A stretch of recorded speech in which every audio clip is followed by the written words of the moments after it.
এ আম্মু, সকালে কি রাঁধছো? অনেক খিদা লাগছে আমার। মূলা ভাজি করছি আর রুটি বানাইছি, যা খাইয়ালা দুইটা রুটি। মূলা ভাজি আর রুটি?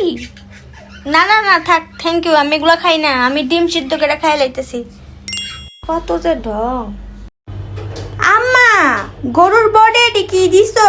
কেরে মূলা দিছি, মই গুলো খাইতাম না। আম্মা, দুপুরে কি রাঁধছো? তাড়াতাড়ি ভাত দাও, খিদা লাগছে। মূলা শাক ভাজি করছি, আর মূলার তরকারি রাঁধছি, আর মূলার ডাইলও রাঁধছি। দে ফেলেটটা দে। হ্যাঁ, আজকে মূলা কিন্তু অনেক মজা করে রাঁধছি। আর শীতকালে মূলা থেকে ভালো সবজি আর আছে নাকি? হ্যাঁ, আমার তো মূলার তরকারি হলে আর কিচ্ছুই লাগে না, এত ভালো লাগে খাইতে। শোনো মা, আমার পেট না এমনি ফুলে আছে, বুঝছো, গ্যাস হয়ে আছে। আমি আজকে মূলা টোলা খাবো না, তোমরা খাও। আমি সকালে যে ডিম সিদ্ধ খাইছি না, এখন গিয়ে ডিম ভাজা ভাত খাই নেমনি, সমস্যা নেই, না খাইলে নাই। না, এ বাড়িতে যামুগা।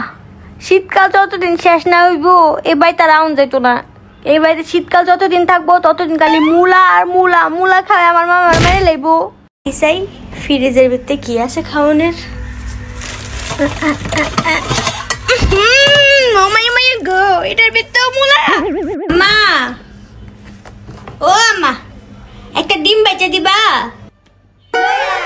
মূলা ফেললা বেচে দে। থাক মা, খাইতাম না।